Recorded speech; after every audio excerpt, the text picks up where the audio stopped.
Goldilocks, Goldilocks, बोला उठा সোনকালে উঠা ৰাতি পুৱালে মোৰ টোপনি ধৰি আছে গোল্ডিলক্সক জগাবলে মাকে কম্বলখন অতৰাই দিলে আৰু কম্বলৰ তলত অকল গাৰুটো আছিল মা ভয় খাই গ'ল বহুত দুষ্ট হৈছা দে তুমি বলা এতিয়া সোনকালে হাত মুখ ধুই ব্ৰেকফাষ্ট কৰিবলৈ আহা বলা ব্ৰেকফাষ্ট কৰি লওঁ এতিয়া নহয় আগতে ব্ৰাছ কৰি গা ধুই লোৱা বাৰু গোল্ডিলক্সে সাজু হৈ ব্ৰেকফাষ্ট কৰিবলৈ ডাইনিং টেবুললৈ আহিল আজি তোমাৰ আইতাক লগ কৰিবলৈ তেওঁৰ ঘৰলৈ যাম কিন্তু তুমি কৈছিলা তুমি মোৰ লগত বেৰিজ ছিঙিবলৈ যাবা আমি বেৰিজ কাইলৈ ছিঙিম আইতাৰ গাটো বেয়া নহয় আজি মই তেওঁক লগ কৰি আহোঁ ঠিক আছে তেনেহলে যোৱা এতিয়া আইতাৰ ওচৰলৈ আৰু মই যাম জংঘললৈ বেৰিজ ছিঙিবলৈ কিন্তু তুমি অকলে কেনেকৈ যাবা মইতো বহুতবাৰ তোমাৰ লগত জংঘললৈ গৈছো সেইকাৰণে মই অকলেও যাব পাৰিম গোল্ডিলক্স মা মোক বেৰিজ লাগে ঠিক আছে যোৱা কিন্তু জংঘলত বেছি দূৰলৈ নাযাবা আৰু সাৱধান জংঘলত জন্তুও আছে কিন্তু চাবা তেন্তে তুমি মই জানো নহয় মা মই নিজক চম্ভালিব পাৰিম আৰু গোল্ডিলক্সে নিজৰ টুকুৰিটো লৈ ঘৰৰ পৰা ওলাই গ'ল গোল্ডিলক্সে নাচি বাগি গৈ হাবি পালেগৈ আৰে বাহ ইয়াত দেখোন বহুত শহাপহু আছে গোল্ডিলক্সে শহাপহুবোৰৰ পাছে পাছে দৌৰিবলৈ ধৰিলে তাই বহুত আনন্দিত হৈছিল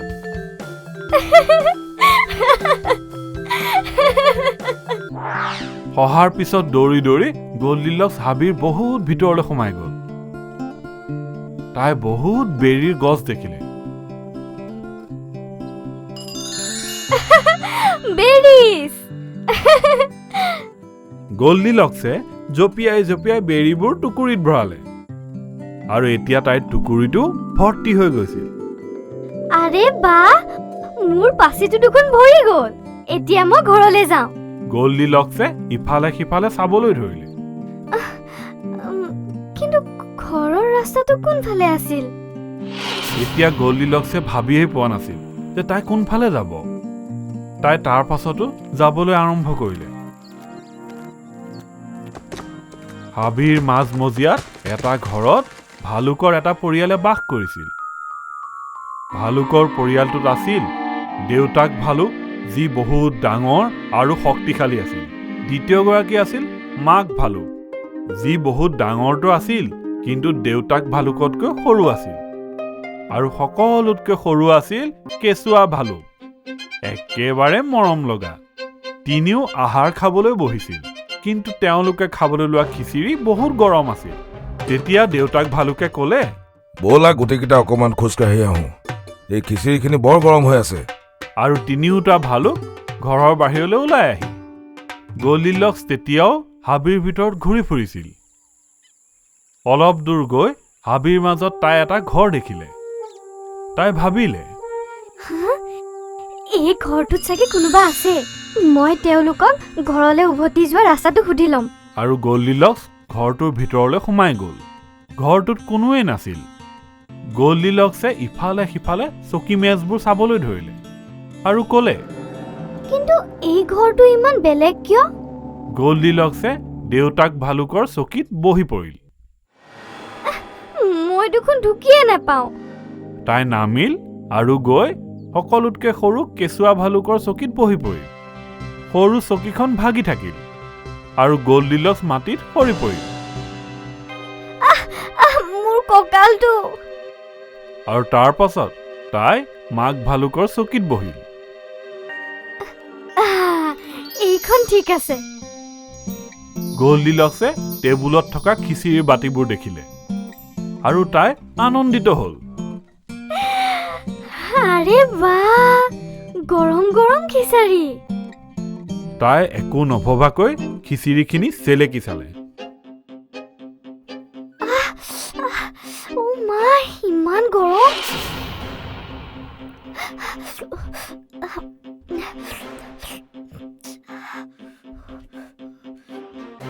তাৰ পাছত গল্ডিলক্সে 2 নম্বৰ বাতি যিটো মাক ভালুকৰ আছিল সেইটো চেলেকি চালে বাহ এইখিনি দেখোন ঠাণ্ডা হৈ গ'ল আৰু শেষত তাই কেঁচুৱা ভালুকৰ খিচিৰিখিনি চেলেকি চালে এইখিনি একদম সঠিক গল্ডিলক্সে গোটেই খিচিৰিখিনি খাই পেলালে তাইৰ পেট ভৰ্তি হৈ গৈছিল আৰু এতিয়া তাই টোপনি ধৰিছিল তাই ভিতৰৰ কোঠাটোলৈ গ'ল তাত তাই 3খন বিচনা দেখিলে এখন দেউতাক ভালুকৰ বহুত ডাঙৰ বিচনা দ্বিতীয়খন তাতকৈ অলপ সৰু মাক ভালুকৰ আৰু তৃতীয়খন কেঁচুৱা ভালুকৰ একেবাৰে সৰু বিচনা আছিল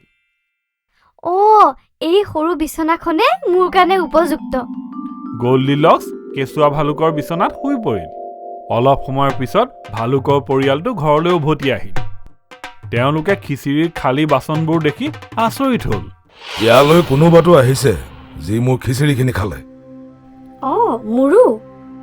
মোৰো পুৰা খিচিৰি খাই দিলে আৰু মোৰ চকীখনো ভাঙি দিলে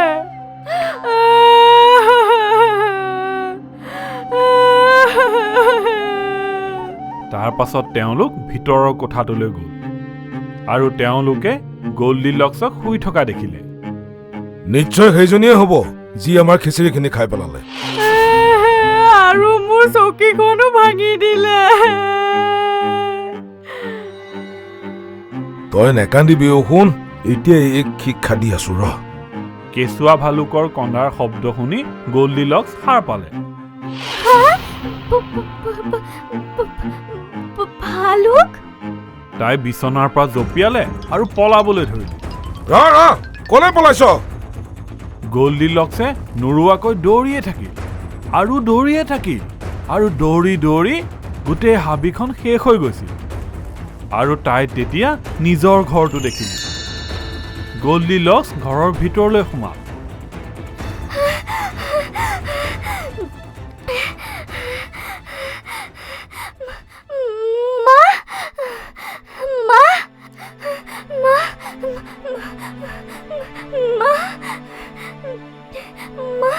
কি হ'ল তুমি ইমান ভয় খাই আহিছা যে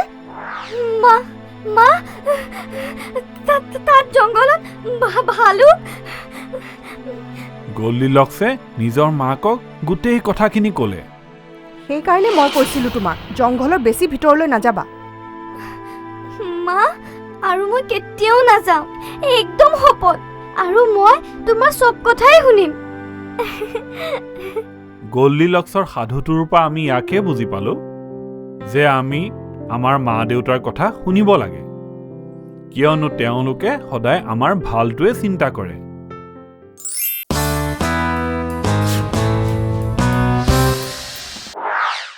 বহুত দিনৰ আগৰ পুৰণি কথা জাৰ্মানীত এহাল পতি-পত্নীয়ে বাস কৰিছিল দুয়োৰে ইজনৰ সিজনৰ বাহিৰে আন কোনো নাছিল বিয়াৰ বহু বছৰ পাছত হঠাতে এদিন তেওঁলোকে গম পালে যে বহুত সোনকালে তেওঁলোকৰ ঘৰলৈ এটা অকণমানি কেঁচুৱা আহিব দুয়ো বহুত আনন্দিত হ'ল এদিন ৰাতি পত্নীগৰাকী যেতিয়া নিজৰ বিচনাত শুই আছিল তেওঁ হঠাৎ সাৰ পালে শুনকচোন উঠক না কি হ'ল তুমি ঠিকেই আছানে মই ঠিকেই আছো কিন্তু মোৰ ৰাপাঞ্জেল চব্জি খাবলৈ মন গৈছে কিন্তু আমাৰ গাঁৱত ৰেপেঞ্জেল মাত্ৰ ডাইনীৰ বাৰীতহে আছে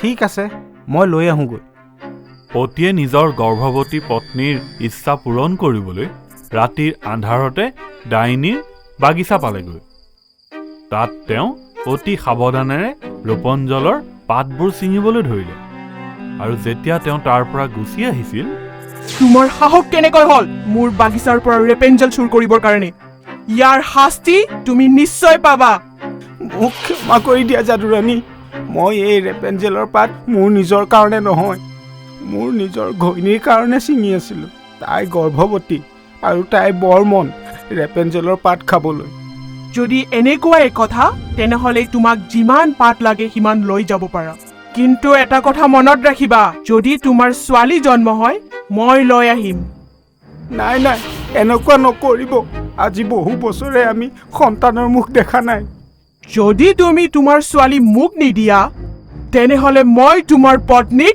মাৰি পেলাম। নিৰাশ স্বামীজনে ৰূপঞ্জলৰ পাতবোৰটো লৈ আহে, কিন্তু এতিয়া দুয়ো স্বামী স্ত্ৰী বৰ দুখী আছিল। কেঁচুৱা জন্ম হোৱাৰ সময় যেনেকৈ আগবাঢ়িছিল, দুয়োৰে ভয়টো সিমানেই বাঢ়ি গৈছিল। অৱশেষত সেই দিনটো আহিল যেতিয়া দম্পতীহালৰ এগৰাকী অকণমানি মৰম লগা ছোৱালী জন্ম হ'ল, আৰু তাইক লৈ যাবলৈ ডাইনীজনী আহিল। ডাইনীজনীয়ে কেঁচুৱাটো নিজৰ লগত লৈ গ'ল, আৰু স্বামী স্ত্ৰীহাল পুনৰ অকলশৰীয়া হৈ পৰিল। ডাইনীজনীয়ে কেঁচুৱাটো নিজৰ লগত লৈ হাবিৰ মাজত থকা এটা দুৰ্গলৈ লৈ গ'ল। দুৰ্গটোত নাই খটখটি আছিল, নাই দুৱাৰ আছিল, মাত্ৰ এখন খিৰিকী আছিল। ডাইনীজনীয়ে কেঁচুৱাজনীৰ নাম ৰূপাঞ্জল থলে, আৰু কেঁচুৱাটিৰ তাই বৰ মৰমেৰে চোৱা চিতা কৰিবলৈ ধৰিলে। চাওঁতে চাওঁতে 12 বছৰ পাৰ হৈ গ'ল, আৰু এতিয়া ৰূপাঞ্জল ডাঙৰ হৈ গৈছিল। ৰূপাঞ্জলে ডাইনীজনীকে নিজৰ মাক বুলি ভাবিছিল। ডাইনীজনীয়ে এতিয়া এইটো বুজি পাইছিল যে ৰূপাঞ্জলৰ ওচৰত পৃথিৱীৰ ভিতৰত সকলোতকৈ ধুনীয়া আৰু সোণালী চুলি আছিল, আৰু এতিয়া ডাইনীজনীয়ে তাইৰ চুলিৰ বৰ ধুনীয়াকৈ যতন লৈছিল। মা, এই টঙি ঘৰটোৰ বাহিৰৰ পৃথিৱীখন কেনেকুৱা? বহুত বেয়া আৰু ঘৃণনীয়। ৰূপাঞ্জলে যেতিয়াই দুৰ্গৰ বাহিৰৰ পৃথিৱীৰ কথা সোধে, ডাইনীজনীয়ে সদায় বেয়াকৈয়ে কয়। সময় পাৰ হৈ গ'ল, আৰু এতিয়া ৰূপাঞ্জল 16 বছৰীয়া ষোড়শী গাভৰু হৈছিল। ৰূপাঞ্জলৰ ধুনীয়া সোণালী চুলিকোছা এতিয়া দুৰ্গৰ তললৈকে পাইছিলহি, আৰু এতিয়া ডাইনীজনীয়ে যেতিয়া তাইক লগ ধৰিবলৈ আহিছিল, ৰেপেঞ্জেল, তোমাৰ ধুনীয়া চুলিকোছা তললৈ পেলাই দিয়া, তোমাৰ মৰমৰ মাৰ কাৰণে। ডাইনীজনীয়ে চুলিৰ সহায়তে দুৰ্গটোত উঠি গৈছিল। যেতিয়া ৰূপাঞ্জল অকলে থাকিছিল, তাই সদায় গান গুণগুণাইছিল। তাইৰ মধুৰ কণ্ঠ শুনি অৰণ্যৰ সকলোবোৰ জন্তুৱে আনন্দতে নাচ বাগ কৰিছিল। এদিনাখনৰ কথা, ৰূপাঞ্জলে এটি গীত গাই আছিল, আৰু অৰণ্যত এজন ৰাজকুমাৰে চিকাৰলৈ বুলি আহিছিল। ৰূপাঞ্জলৰ কণ্ঠই তেওঁক আকৰ্ষিত কৰিলে, আৰু তেওঁ দুৰ্গটোৰ কাষ পালেগৈ। দুৰ্গটোৰ ওচৰত ৰৈ তেওঁ ওপৰলৈ যাবলৈ ৰাস্তা বিচাৰিবলৈ ধৰিলে, কিন্তু তেওঁ কোনো ৰাস্তা বিচাৰি নাপালে। ৰূপাঞ্জলৰ কণ্ঠই ৰাজকুমাৰক ইমান মোহিত কৰিলে যে সেই ৰাজকুমাৰ গোটেই ৰাতিটো তাতেই এজোপা গছৰ তলত শুই পৰিল। পিছদিনাখন ৰাজকুমাৰে দেখিলে যে ডাইনী এজনী আহিল আৰু তাই কিবা ক'লে, আৰু ৰূপাঞ্জলে নিজৰ সোণালী চুলিখিনি তললৈ পেলাই দিলে। এইটোৱে ৰাস্তা ওপৰলৈ যোৱাৰ। পিছদিনাখন, ৰেপেঞ্জেল, তোমাৰ ধুনীয়া চুলিকোছা তললৈ পেলাই দিয়া, তোমাৰ মৰমৰ মাৰ কাৰণে। ৰূপাঞ্জলে চুলিখিনি তললৈ পেলাই দিয়ে, আৰু ৰাজকুমাৰে তাৰ সহায়ত ওপৰলৈ উঠি গ'ল। কোন হয় তুমি? ভয় নাখাবা, মই এজন ৰাজকুমাৰ। তোমাৰ সুমধুৰ কণ্ঠই মোক ইয়ালৈ মাতি আনিলে। মই তোমাক মোৰ লগত লৈ যাব বিচাৰোঁ। তুমি মোৰ লগত বিয়াত বহিবানে? মায়ে কয় হেনো বাহিৰৰ পৃথিৱীখন বহুত বেয়া, মই সদায় ইয়াতে থাকিব লাগিব। ময়ো বেয়া নহয়, আৰু আমাৰ পৃথিৱীখনো বেয়া নহয়। তুমি মোৰ লগত বহুত সুখত থাকিবা। হ'বও পাৰে, ৰাজকুমাৰে চাগে ঠিকেই কৈছে। মইতো বাহিৰৰ পৃথিৱীখন দেখাই নাই। এতিয়া কোৱা, তুমি মোৰ লগত বিয়াত বহিবানে? হয়, কিন্তু মই টঙি ঘৰটোৰ পৰা কেনেকে নামি যাম? সেইটো তুমি মোৰ ওপৰত এৰি দিয়া। মই কালিলৈ আকৌ আহিম। ৰাজকুমাৰক দুৰ্গৰ পৰা নামি আহোঁতে ডাইনীজনীয়ে দেখিলে। তাই ৰূপাঞ্জলৰ ওচৰলৈ আহিল। মই তোমাক পোহপাল কৰিলো, তোমাক ইমান ডাঙৰ দীঘল কৰিলো, আৰু তুমি মোৰ লগত বিশ্বাসঘাতক কৰিছা।